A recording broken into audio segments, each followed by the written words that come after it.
All right, let's welcome Adam Stilwell and Andrea Londo. Let's recover from that, okay? Yeah. That was a little bit intense. So, first of all, welcome. For the first part of the movie, and you probably too, I was like, wow, this is intense. You know, this is like a domestic drama. Wow, this guy's really controlling. And then all of a sudden, like, boom, there goes this fork into this guy's hand. And then it became a completely different movie. So, why don't you talk about that a little bit? Same exact movie. Same movie. Same movie. Mean, so I would just say, Londo could probably talk to this more than I could, but I feel like if you're a female watching that movie, probably many have been there before. So the horror started very early. Exactly. Yeah, the horror started early. I was watching it and I thought, here's this woman completely being controlled and abused by this guy, right? At her most low, vulnerable moment in her life.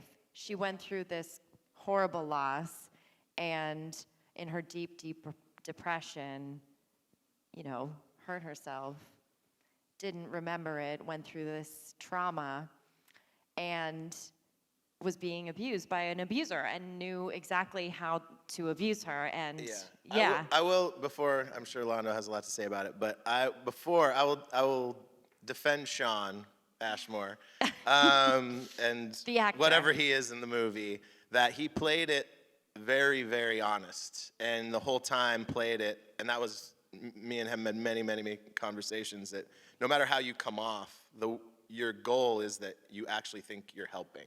You're trying to strengthen her and make her more like you, which you find out more like him is different later. And but he honestly is trying to help. Really? Yes. Wow. I honestly, oh my gosh, I read that totally differently. I really did. He really thought he was, okay, all right. Yeah, well, no, I mean, you read it correctly. Oh, but okay. There's more, in my experience, there's more to a villain than just being a jerk. Oh, okay, got it. Okay, so where did this come from? Like, where did this story come from for you? So, Kent Harper,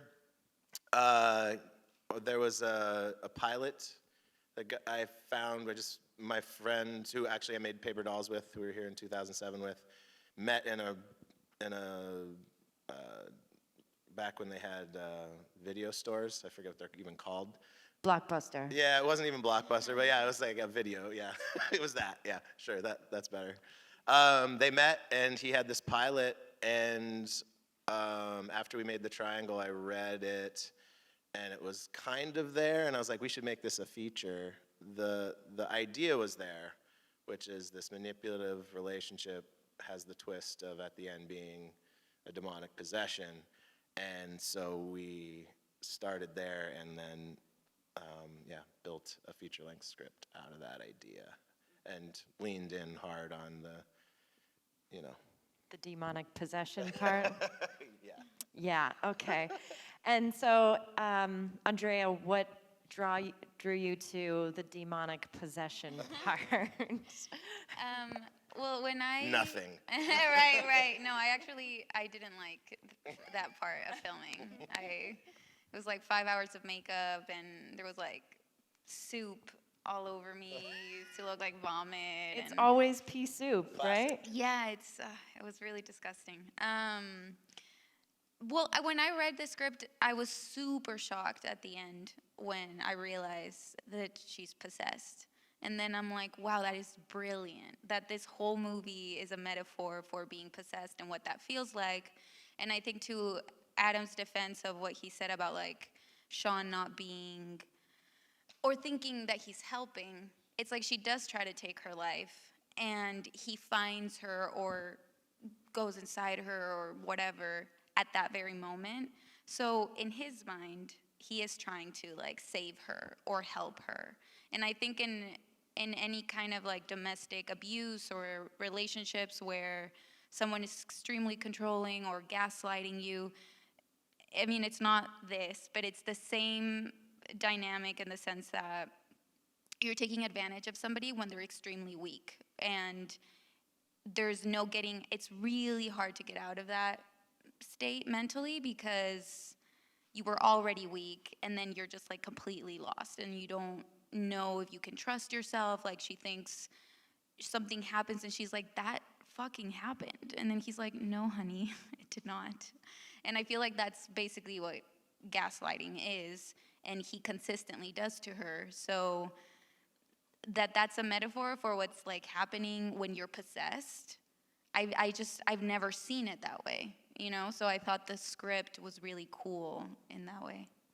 Sure, and even going along with that too, in terms of the abusive metaphor, he comes in and literally murders her parents and cuts off the people that care for her the most. Mm-hmm.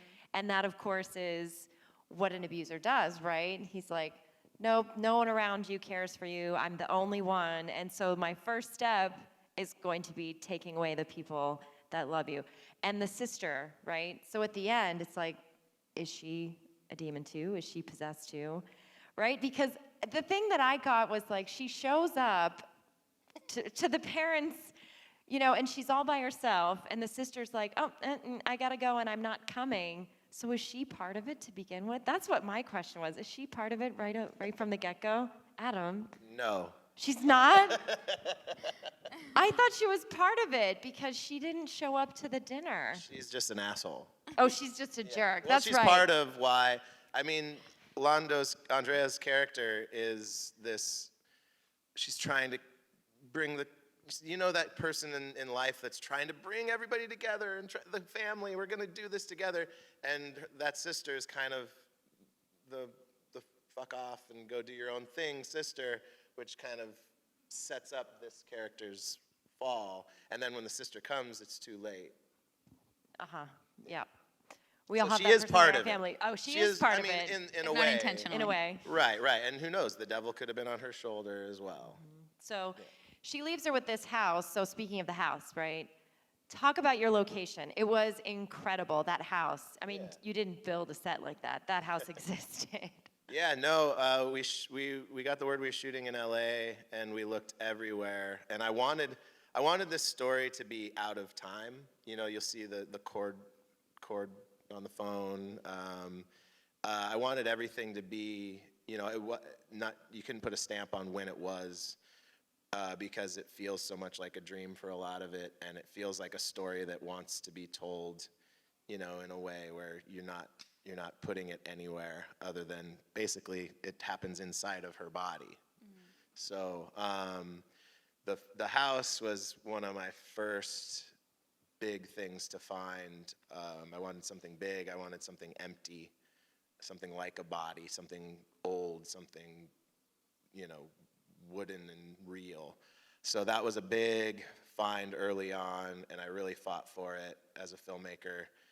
You'll find when you get a budget and you get going that they're going to try to talk you out of things that, you know, maybe are going to put a little bit of a crunch on things, but something as important in this film in particular, it's like the third cast member. So it was very important to get something spacious and beautiful. You know, it's a haunted house movie. It's about the house. It's about the house. So. Yeah. And she has the key hidden throughout the movie. And then right at the end, she takes that key and makes it up into the third floor where this library exists. So what's going on with the library? So yeah, I mean, that's something that actually we figured out as we went. Obviously, the devil is a writer, as we all know. Wait, a writer wearing a turtleneck, typing the same thing over and over again. Tell me, is that an homage? Turtleneck horror. It's coming back. Turtleneck horror, telephone cord horror. Yeah, he's typing the same thing over and over again. That was not me. That was Sean Ashmore. I was told about a week into when we were filming the scenes where he's down typing, that he was one of the like production, one of the art team guys comes up to me and goes, you know, he's typing the same thing over and over on a piece of paper. And I'm like, well, that's cool, what is it? He's writing apple. And I was like, that's fucking insane. Like, it's perfect because the devil, the apple, the Garden of Eden, and so it happened. And I know it's a thick, The Shining reference. That was not the intention, but obviously it's there. But it just worked so well for the story. I was like, I have to use it, we have to use it, and it helps reveal a little more, I think, of Rose's origin, whether you got it or not. I think it's something that you can talk about afterwards, after you watch the movie, if you're interested in the film, about what that all is, that relationship. But yeah, I feel the dinner party kind of reveals a little, the In Darkness scene reveals a little of who Sean, aka the devil, has been hanging out with for quite some time. And I think he's written a book probably for each of them. Yeah, so as he manipulated and made his relationship with them. Yeah, so I watched it twice. I found out I was doing this Q&A this morning. And I was going to watch it today, just like with all of you. But I watched it on my phone this morning as I was getting dressed and, ready.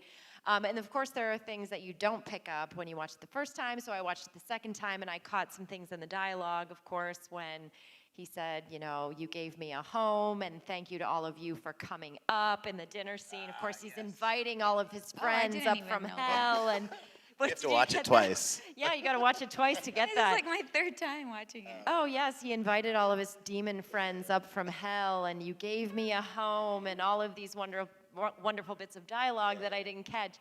But as soon as you put like a pig head on someone, you will terrify me, and I love that. And so Adam, that's rock and roll. That's rock and roll, baby. That's rock and roll horror. And Adam shared with me a little bit ago that the pig head lives in his house. Yeah, in the basement. In LA, I have a basement. It's in a glass case in his basement. So that pig head gets some love at home. But we also talked about how he has been in Erie before, at the Horror Fest before, with his film Paper Dolls. And what did you share with me about filmmaking over the years? That like? It's like a journal. Sometimes your older films are terrifying because she said she wanted to see it. I was like, and she's like, but it won. It won because it won an award here. And I was like, yeah, but it's, when your old films, sometimes they feel like a journal entry. A journal entry into the past. Yeah. Yeah. Talk about some of your films over the years. Well, I guess my first journal entry was about Sasquatch then. That one was about Sasquatch. And then The Triangle, which was about a cult. And, that all of us will wander into the unknown, no matter whether we like it or not. And now this, which is, I don't know. What do you think, Londo? What I think this is? Yeah. I don't know. I don't know. A possession movie, a very, almost like slightly romantic way of putting up possession. You said slutty? Slutty, huh? Romantic. Oh, I thought you said slutty romantic. You said slutty. Wow. No. Okay. I'm down. All right. Andrea, so talk about this. Is this your first horror film? Yeah, this was my first horror film. Not your first film, though. No. I've done other indies and TV, but this was my first horror film, and it was also the first time that I was like on set all day and like every day and super into like what was gonna happen. Like Adam and I would have discussions, and I was. She really was the excited. number one. Yeah. It was her first number one as an actress. So yeah, I didn't want to say that, but. Well, you did an amazing job. Didn't you do an incredible job? Thank you. Oh my gosh. Thank as you. a lead, because that movie was all you. Yeah. I mean, it I'm was sorry. all Andrea, and you carried it, girl. Thank Amazing. you. Yeah. Thank you. So what's coming next for you? I did a movie in New York this summer. Very different. It's like an action comedy, so very different movie. But that was really fun. And then I shot a pilot just recently in Chicago. So hopefully that gets picked up and then we have a show. And it's also like, it's not horror like this, but it's like a thriller. It's like Hitchcock inspired or something. I don't even know how they try to sell it. What? There's nothing like this, Andrea. Well, no, definitely not. Definitely not. So what's your dream role? Honestly, I don't know. I feel like what I've learned is it's not even so much as what I want to do, but I should stop saying things I don't want to do because I end up doing just that. Like, anytime I'm like, oh, God, somebody asks something and I'm like, no. And then I think right before this, somebody was like, oh, would you like to do horror? And I was like, I don't know. I mean, I don't really watch a lot of horror. Probably not. And then literally, like, a month later, I did this movie. Yeah. She watches no horror. I don't. I've started now, but slowly. Yeah. Because I get scared and then I can't sleep. I made you watch Rosemary's Baby, and you did it, and I was very proud of you. And it helped. It was informative, right? Yeah, no, Rosemary's Baby was great. Major influence. You asked about influences earlier. So. Yeah. So what were some of the other homages that you had in this film? Rosemary's Baby is massive. Obviously, if you see that film, there's a couple shots that are almost exact. And then what were they? Mostly Sean leaning on the door frame. Like, that's it. What? Yeah. Watch For the movie people, again. if you watch Rosemary's Baby, you watch this movie. Okay. Yeah. And I mean, in general, his Back to performance. back. You know who knows? Forrest knows what he's talking about. Thank you, Forrest. Forrest knows. Thank you. Okay, That's what my else? favorite shot in the movie because it is just that. It always creeped me out, him, oh, God, I love that movie. But anyway, and then, haunted house movies of the 70s, Burnt Offerings and stuff like that. Obviously, it's not like a modern horror film. It's supposed to be something that feels older. And it was fun taking that on. It was a massive challenge, too. It's very scary doing something like, trying to do something out of time. But, it took a swing. What's next for you? I'm not sure. I've written, COVID was very good for writing, and I've got a lot of stuff written, ready to go, and I'm very excited to jump to the next thing. But there's nothing, I can say anything about. How do you think COVID has inspired writers and directors in general? Honestly, writers, we just got a lot of time, which was great. It was a gift, I felt. I just finished the film, and it was like, well, it can't come out yet, and I can't really do anything, so this is my time to finish all my scripts. It was amazing and great. But in horror, I think that a lot of people think that it'll be Contagion and a lot of horror that has to do with the pandemic and stuff. But honestly, I have a little horror group every week. We kind of meet up and chat about what we saw and geek out, fans.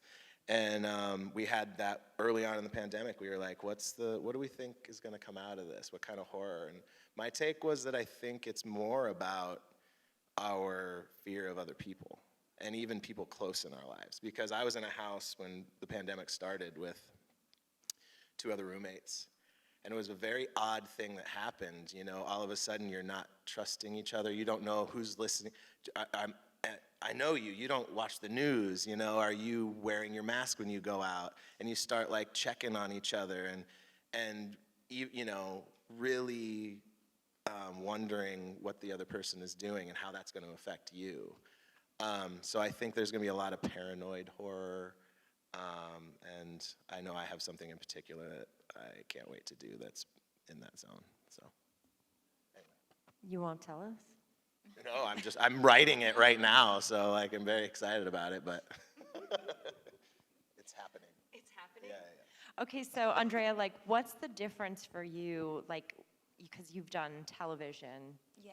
And obviously there's a difference, but talk about your experience doing television, what it was like, and then would you like to do it again?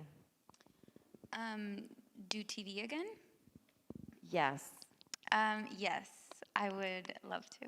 No, I can't say I wouldn't love to, because if the pilot gets picked up, I'm gonna. No, but I like both. I think they're very different. Like, in the vibe when you get to work. Like, I think TV, it's very like, this is what we're gonna do, this is what this is what this looks like. And it's like there's room to play, but it's very different, because it's like everything's driving something further and further and further and further. So you have to do certain things and hit certain marks.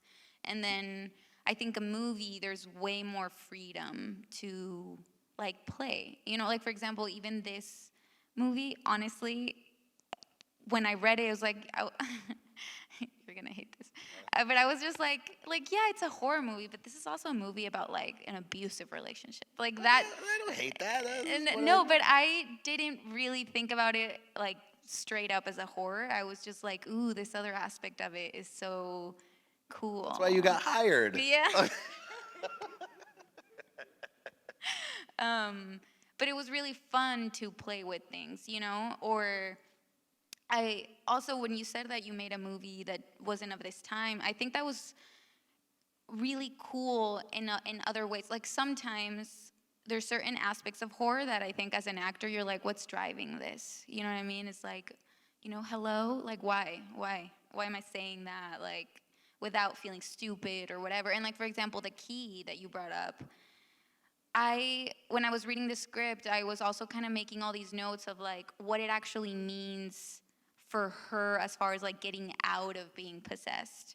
And like the key is such a in your face like metaphor, I guess, for like you have the key. Like if you are willing to look at this and confront this and face this and realize that this person is a liar, that this person is manipulating you, then maybe you can like be yourself again, be free again. So like there were all these things that were super cool and fun to play with while making this movie. And I think in general, that's true of movies. I also think directors allow you to do a little bit more what you want. Like, oh, I really like this, or I want to go here, or, you know.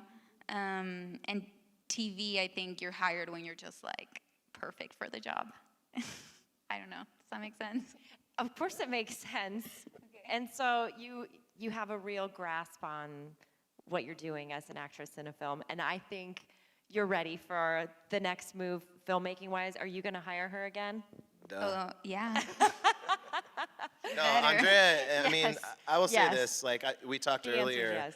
and you asked, like, I think it was you, and what's the best part, and I love writing, so I said that, and then I was like, well, yeah, we're writing, and then the next best part is, like, on this film was one of the best experiences of my life, was getting to talk with Andrea, and she's super deep and super got the relationship stuff, and it was so fun to explore that ugliness, you know, and to really get in there and communicate during the scenes. It meant a lot, and I don't know, I hope that it comes out a little bit in the truth. I mean, it's a teary horror movie, you know what I mean, which isn't the most popular thing, I don't know, with horror fans, but that's because it was true, and we were getting in there. Sean's crying, you're crying, and we're trying to get in there and really feel what these people might be feeling, and that it was super fun to explore, and Andrea is incredible at that. So, thank you. I'm a good crier. She is. Yes, you were wonderful. Now, the other side of this is like, how did you like being covered in blood a lot? Well, it's so funny because when you were talking about the pig head and everything, it was like, I remember people asking Sean, like, are you okay? Are you comfortable? Like, and I was like, he just has blood on his face. Like, I'm literally in a bathtub of fake blood. Like, can we be concerned about me? It was warm, comfortable blood. He had dried blood all day long. It was not always warm, comfortable blood. It was not always warm, comfortable blood. And it was also, like, we shot at this time of year. Like, we shot this, like, exactly 3 years ago. And it was, like, a little chilly. So every now and then I was, like, wet, like, covered in blood. She hated it. Not as much as the exorcism scene, which you really hated. But I wore my Justin Bieber shirt that day for you. Yeah. just to be. I didn't hate it. I just was really scared, like really nervous. And I think I felt super tense and like kind of freaking out, like when I was getting my makeup done, and that lasted for so long. So I was in that state for a while, kind of like, oh, I just want to get this over with. And then you're actually tied to the bed, and like the next day I was super sore, and I was like, damn, being possessed is hard work. Like, it's a workout. Well, it's true. I mean, I was like, I don't want you just screaming. I wanted it to be like, you can't scream. It's coming out of you. So you put a lot of your bodily energy into it. So I totally understand that. Yeah. But on the day, it was pretty funny. It was fun. Yeah. But now I feel like I can do like any horror movie, and I could do it. Okay. I think, I don't know.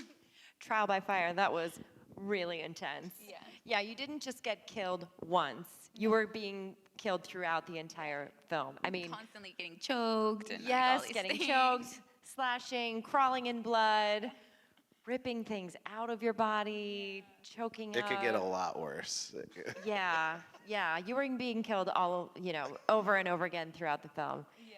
I mean, I was screaming, and yeah, it was pretty bad. I think it was probably okay that the first time I watched it, I was kind of not sitting in a dark room, because that really helped. That really helped. Yeah. This is my first time watching it like this. I think it's like I came up here super like, oh, that's so cool. I mean, not like me, but just in general to watch it, it's different, and it's way different than like your phone or your computer. It's so much better. Yeah, what is it like watching yourself on screen?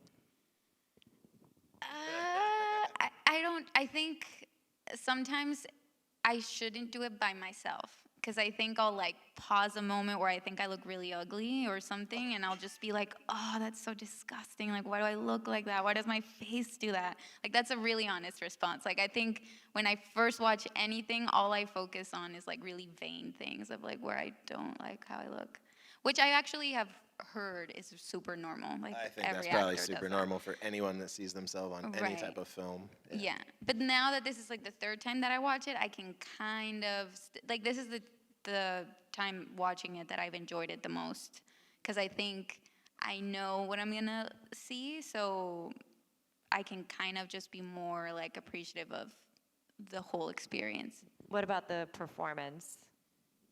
I mean, I don't know. I think I watched this movie last year. Like, I hadn't seen it in a long time.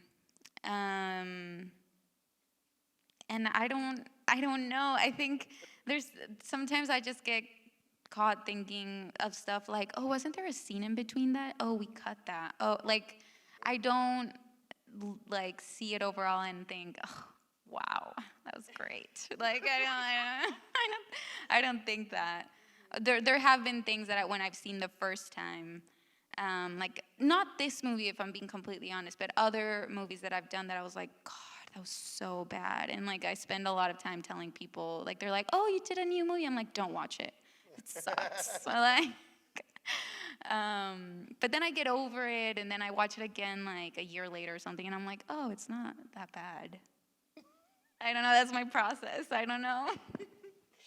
Okay, well, Adam, what about you? Do you feel like I made the right choice there? I didn't really make the right choice. It's everything. Horrified at choices, and sometimes they're not all my choices, and sometimes, yeah. And then I'm borderline in tears going, oh my God, I can't believe we got that done. So, yeah, it's cool. It's really lucky to make a film. I feel very lucky to work with Andrea and Sean and everybody, and then to have people see it. It's a lucky thing to be able to do, and so I try to stay there, and try to learn and do better on the next, So we all know that filmmakers have to work within their budget and often cut corners because they have to work within that budget. So what kind of corners did you cut for this film? That's a good question. I can't answer that. Specifically, I have not thought of this. Yeah, I'm not sure. Okay. I'm sorry. mean, yeah. Honestly, I was the director on this one. I'm on often producing as well, and so I was basically getting what I'd ask for what I could possibly get. Whatever I get, I keep my head down and try to get it done. So you're saying you got everything you wanted? Oh yeah, totally. No. Wow. No. Good for you. Well, I mean, you kept your cast relatively small. Yeah, well, I mean, it was set up in a nice way. Like, it was a perfect film to be the size that it was, so that was, by design. Other than that, yeah, I don't know, some title stuff, some, there's some bells and whistles, more time with sound, more time with everything is always nice, but...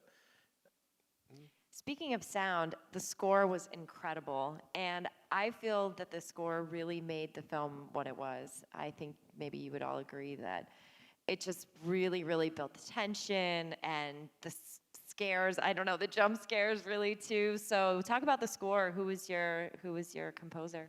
So yeah, I feel the same way. The movie, we had, obviously, you temp score a film, and you're getting the beats, you're trying to get it there, and you're like, okay, this is singing enough. Joseph Bashara, I said before, he'd done everything. He's like a horror master. The Conjuring, all the Conjurings, all the Insidiouses, Malignant now, and just everything, James Wan and everything.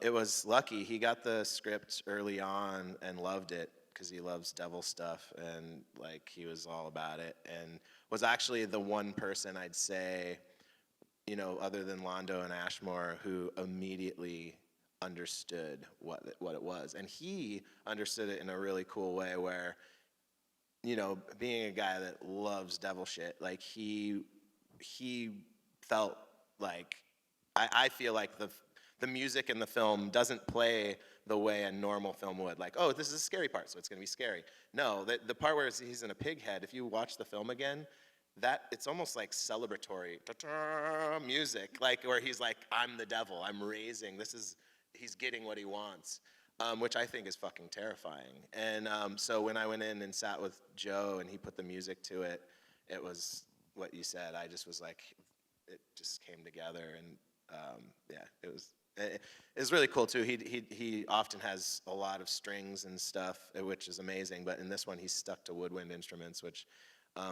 the house is all creaky wood and stuff, and I think it really bounces off the walls in a perfect way. That's great. I didn't do research other than like my own life experience. I also was filming a movie when I read this script and booked the movie while working on another movie, and then finished that movie, and then did this movie in like 3 days after. So I think when Adam was talking about how like we talked and it was like, you get it, I think that was, I've been, when I was younger, I think when you're young, like everyone's kind of stupid, but when you're dating and like you're 21 years old and you've never really dated anybody officially or like seriously, I dated someone like 6 or 7 years older than me. And he's not like a bad guy or, the devil, but he he would gaslight me a lot and try to be very controlling. And I think after that I had another relationship that was like worse, but like also in that realm. And then I started going to therapy and like learning about mental health and stuff. And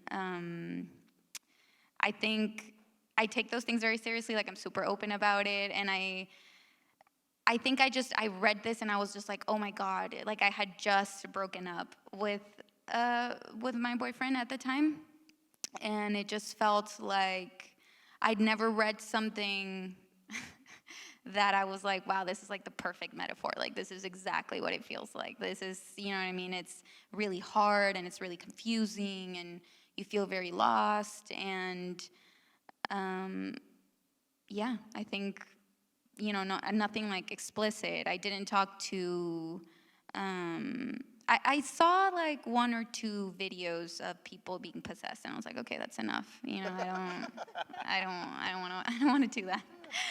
And then I didn't speak to anybody that has tried to kill themselves or anything like that. But I've also kind of like read a lot about that and just things like that. So I think I came into the movie kind of knowing, or, you know what I mean, having a very clear idea of what I wanted to do with her.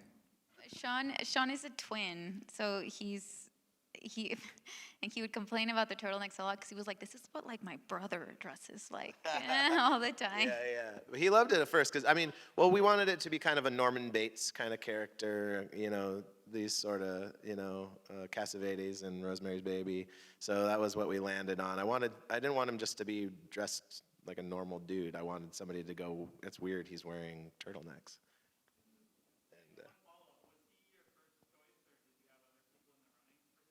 I met with Sean, like, I think it was the first day. I think we had 2 days to meet with people, and I think he was the first that I met, and it was done. Like, not only because we connected in this crazy way. He told me some story that I hope he'll tell other people someday. He's a deep dude. He is really intelligent, really cool, and way darker than you think, like in a very cool way. And it was like, no, I have to, we have to. And it was lucky that he wanted to do it and that the studio let us green light him that day.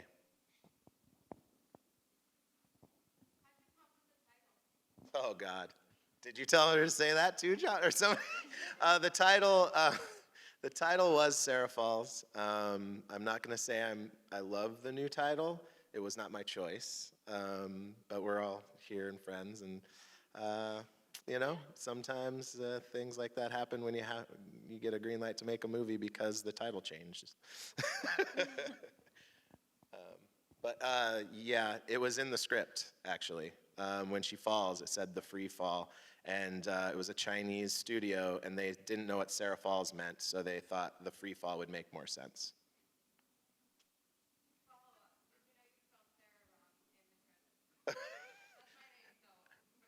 Wait, you have an H or no H? Wait, how's it spelled? Really? Uh-oh. I didn't do that, by the way. I like it. You spelled Sarah wrong. No, I love it. No, because that was my choice to take the H off. It was originally with an H, and I took that. So we're. I gotta. No, well, I don't know if I can fix that. I have another question, actually. You take the bathtub out. Yeah. Sean or Nick takes the bathtub out, and then the bathtub comes back at dinner. Yeah. Why? What's up with that? That's where she killed herself. That's her font. That's her beginning. Right. Of where she really decided to slit her wrists and go into his realm, where That's he right. could really take advantage of her. So he puts her back there. He puts her back in the tub. Right. Okay, I'm just picking that up now. Yeah. Okay, see, I'm still processing the movie. Thanks. And we did reshoots, so we went back like a year later. Something like that, to do some other scenes, which watching it this time, I'm like, oh, that was so smart. Like, it makes a lot of sense. It looks great. But there was one scene, like when he's playing the piano, and I remember you sent me that, and you were like, you know, if you want to add something, if you want to change something, and I really wanted to say, like, I wanted her to, like, say out loud that she felt like a burden trying to figure stuff out. And I felt super like happy and satisfied that like Adam kept it and wanted it in there. Because I think that's very true of someone that's really self-conscious, like when you're in that state, or constantly having to ask people things and check things, and you know, you feel like, God, like nobody can stand me. So that was really cool that you let me do that. And the apple thing from earlier, if you heard the Sean, that was a major, you know, Sean edition. But yeah, it's awesome. I think I also chose like my hair and stuff. Like you weren't overly picky about anything. What? Your hair? Yeah, like I think we just kind of like any. Yeah, I was picky about everything else. Your hair was fine. Okay. But you'd be surprised. Except for in the reshoots when you didn't want to effing cut it. It would have been a year. My hair like is long now, and I think he was like, "Oh, we're shooting again," and I'm like, "My hair is like 5 inches longer." Yep. Another And thing he's you'll like, see chop, is chop, chop. yeah, and it wasn't quite as short, but it's all right. Oh, the fights? Oh, where Londo wanted something, and I said, no, you have to. Oh, this is good. We were talking about this last night. She's like frozen right now. It's fun. It's fun. It's fun. All the She thought there was a scene where she was gonna look all pretty, and I got in there and just started smudging her makeup up. Because she was supposed to look fucked up. She was supposed to. It was after you stabbed him in the but fucking. he mentions it super like, oh, I was like in really good mood. I was like, She was my makeup looked great excited. that day. Like, I was like, oh, this is gonna be awesome. I've been sick this whole movie, great. And then Adam like opens the trailer and he's just like, oh no, fuck her up. And I was like, what? No, please don't. And she looked fucking cool. It was like smudgy. That's sexy. That's cool. Like, come on. Very sexy.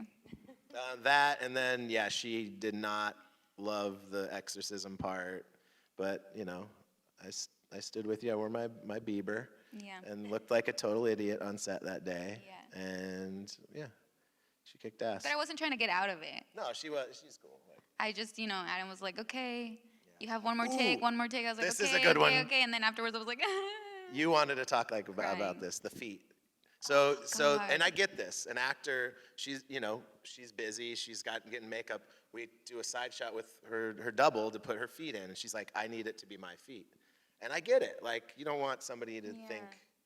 And it wasn't my feet at one point, and it wasn't my hand also. When she's like opening the wound, I was like, those are not my fingers. Yeah, her feet are way better. Sorry, guys. That was a thing, but I understand it. But it was also not just me. Like, Barcy from costume came over to me, and she was like, hey, just to let you know, your double has, like, not cute feet. And they're using her feet in the shot. And I was like, what? No way. And I went to Adam, and I was like, use my feet, please. I mean, I liken it my to... feet or no feet. Yeah, I liken it to when you're, like, the director, and you're going to get blamed for every decision when... producers or something override you or something happens and that it's going to go. So I feel the same way with if it's not your feet, you're like, but everybody's going to think it's my feet. Right, That's a good metaphor. We're in it together. I did do a movie though where I die and my double had like this insane 6-pack and they were like, do you want to try? And I was like, no. Wow. Let her do it. I look great. Where was she? You got to get this double as your constant double. That's a lifetime relationship, dude. I know. I do have something. That's funny. I didn't think I was going to say no, but I just thought of something. And I don't know if you have anything. Supernatural? Anything happened to you? I can't think of, I barely slept like while making this movie, but I was like very energized regardless. I don't know if that's supernatural. She was, yeah. That's supernatural. Yeah. So I think it was the first day we got, it was first day of post where we got the house. We're there. Day ends. I'm like, oh my God, I can't believe I got the house. Yes, it was a battle. We got it. There's this back porch behind the kitchen there. And there was, so the house is really interesting. It was owned by, oh my God, is it like the Philippine nation or something like that? And they had this guy that owned the house, and he had a statue. They do every year. They do a golf tournament, and he would win every year, which is kind of creepy, right? And also even creepy.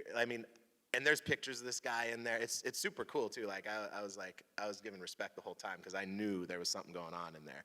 There might be other stories from the crew, but there was a vibe for sure. And this guy was present. There's a giant picture of him, like the size of that picture of me, but real picture, and terrifying. That's terrifying. But but the thing that happened in the backyard, there was there's a statue of him swinging a golf club. So I walk out to the back, and I'm like waving goodbye. I'm one of the last guys there, waving goodbye to my DP. See you, Jimmy, whatever. It's me and, production designer who also did Army of Darkness and shit. Like, look him up. Like, it's crazy. He blew my mind everything he's done. Anyway, so I'm standing there with him, and this pigeon flies out of the fucking sky and hits the head of the golf club, which is over his head. Hits the fucking head, falls down on top of the head, falls to to the feet of the guy, then falls to the second level, and then falls to the ground. And we're just like, oh my God. Like, I'm scared of birds anyway, so I was terrified. And the PA who was left, like when one of the producer's sons or something, like went over and looked at it, he's like, it's dead. And I was like, oh, good omen, great. Here we go, day one. I wrote it in my little journal, whatever, but that was pretty fucked up. Journal. Did you write about it in your journal that night? Yeah, back to the journal. Yeah, anyway. But no, I'm also terrified of birds, so it was like, it was just, a big fuck you to me, which it was kind of awesome. I think in one of the scenes of the house from the outside, there's a big flock of birds. Yeah, they're there, yeah. That's right. They were up there a lot, yeah. Boy, I was there when it was awesome. Bashara, he live records his stuff, and he adds some stuff. I don't remember a timpani being there. It was all woodwinds. It was a very small little, I don't know, it was a quintet, I think. I don't remember timpani. He would be able to answer that. But it was super cool to be in there and watch him do his work. I mean, you're literally watching real musicians do this to the time while the movie's up there. I've never had that experience before, and it was a gift. But yeah, that's cool. I'll maybe ask him.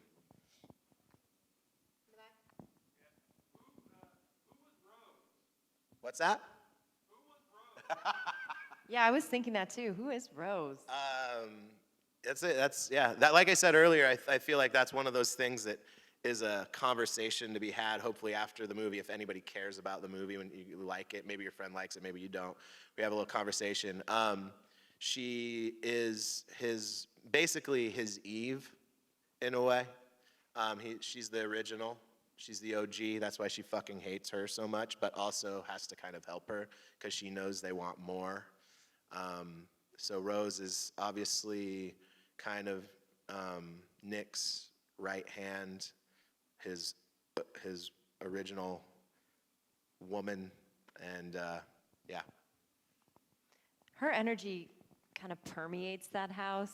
Like when she's angry, everyone's mean. Yeah. And then when her sexual energy kind of permeates too, because she kind of ignites it in him too. Yeah. I noticed she's that. The coolest person ever. Yeah, she's a badass. Yeah. She was. I mean, it's kind of like her. It was like she wanted to do more, like the stuff. And so I was like, let's fucking go. Like, got it going. Yeah, she was perfect for it. Yeah, yeah. She likes to go dark. It's awesome. Jane's rad. Well, the triangle was withheld from me for the first 5 days of filming. We set that movie up. I mean, that's a whole nother story. But that movie, we walked into as a film crew, shooting it purely as a documentary for the first 5 days. And then I put a story together in my head. We met with the guys who were running that set that we'd walked into and started judging, and powwowed and came up with the next 6 days of shooting and the second and third act of the film on the spot. That was a different movie, but massive, yeah. The movie that I made this summer, the director, the first day of shooting, she wouldn't allow me to meet the other actress. Like, I think at one point we were like, hi, and then she was like, no talking. She just did not want us to look at each other, did not want us anywhere near each other, because we were supposed to it wasn't the first time we met in the movie, it was the second time, but it was supposed to be this negotiation and not knowing, and I hated it. I really disliked it, because I feel like I've had other directors withhold things, they'll go into someone's ear and they'll be like, psh, psh, psh, and then you don't know what they said. So then you're surprised in the scene. But completely like withholding certain things from actors, I think can backfire, because then you can also feel super like, what are we doing? What are we doing? Well, this one in particular, we were digging on every scene. We were talking deep beyond what the actual scene was. So this one was more of an exploration of finding stuff rather than withholding, I think. But it could be a tactic. Yeah. All right, great. Well, we're wrapping it up. And all right, Adam Stilwell, Andrea Londo, thank you so much. Let's give them a round of applause. Thanks, guys. Thank Appreciate it. you.